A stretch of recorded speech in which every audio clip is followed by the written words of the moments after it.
The world outside the car was black, broken only by the headlamps and the occasional light from a distant house set far back from the road. Grandfather took my hand when I sat beside him and never let go. He said nothing of it, but from time to time his fingers would close a little more firmly around mine. No one spoke much.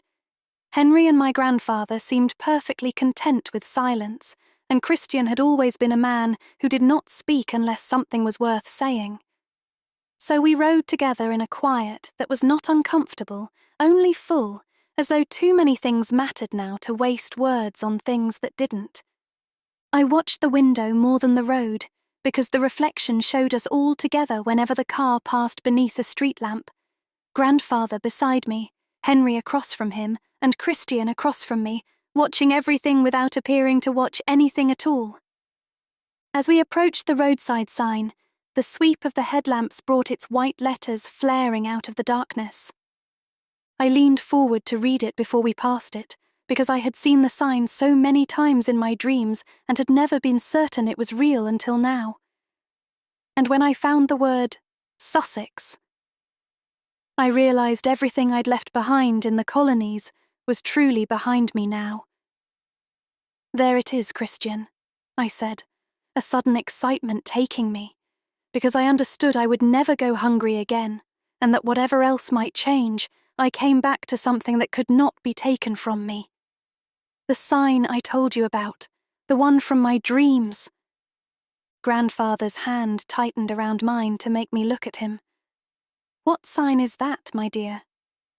I settled back into my seat and shrugged, because it felt rather childish to make so much of it in front of men who had never had to question where they belonged. "I could remember little during those years," I said, "but I always remembered the sign pointing home. I knew the distance to Sussex before I knew myself." To break into the conversation, Henry turned one hand over on his knee and gave a small, thoughtful hum. "The instinct to return home is the strongest one," he said. "More than hunger or thirst, every man wishes to be amongst his own people and possessions." I looked across at Christian. He hadn't been home much himself, not in all the years since I'd been gone. He chose that for himself, of course, but I knew better than anyone that it didn't make it easier to bear. Living too long away from where one came from had a way of setting a person apart from everything that should have felt familiar and safe. He'd never speak of what he'd done or been through unless someone forced him to, and even then, he would make it sound as though it had all been so ordinary. Scrutinized by every eye upon him all his life, Christian never showed how it bothered him. He never expected to be seen clearly, so it fell to me to make sure he was often. "I think I should never have found my way back without Christian," I said, turning my head towards him so that he could not pretend not to hear me. After he walked through my door that first time, the darkness inside me receded a bit more every day until I was just myself again. He met that with a slight shift of his brow, the sort that had always been enough to check me when I was younger. There was that same warning in them now, but also something softer, a look that said I had gone far enough, yet he was not displeased that I had. "You have always been my responsibility, and I have never found the duty burdensome," he said. For a while, it was quiet, and I found myself looking at Christian, and he was looking at me, and I remembered the first time I made him kiss me, how stubbornly reluctant he was until the moment he wasn't, and how worth the effort it had been, because his lips were so soft and pretty. I hadn't been given the same opportunity in Hearthwick, which seemed, in retrospect, rather unfair, and I saw no reason now to continue the injustice.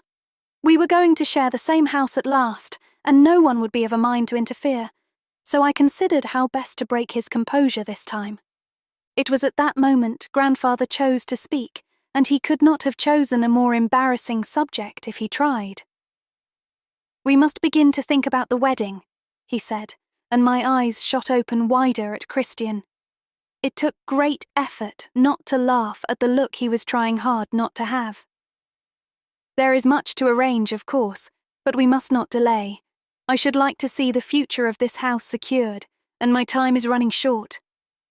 I knew Christian well enough to understand he was absolutely mortified, but he would face a firing squad with the same calm expression if good manners required it. He turned slightly towards grandfather, all finesse and respect, and answered as though this were only another matter to be managed, and I was so grateful he was the one doing the managing, not me. "Yes, sir. We are prepared to move forward as soon as it can be arranged." He'd always taken it upon himself to ensure things were done properly concerning me, and I spent most of my life resisting him in one way or another. But I didn't feel the least bit inclined to resist his influence ever again. It was a strange thing to feel as though the girl I'd been when I left and the woman I became had finally met at the same moment. I'd left him as a boy, and he came to me a man who crossed an ocean just to see my face again. And I couldn't think of a better person to place my heart and my future in. "Indeed," I said, and turned my head to stare out the window, allowing him to take those troubles off my mind. The glass showed me my own face again, and Christian's reflection just beside it, and beyond us, there was only darkness and the road ahead. Somewhere out there, beyond what I could see, were the lavender fields outside my bedroom window and the fountain I so loved to splash my feet in, all waiting exactly where I left them. And for the first time in a very, very long while, I was not trying to remember the way home. I was simply going there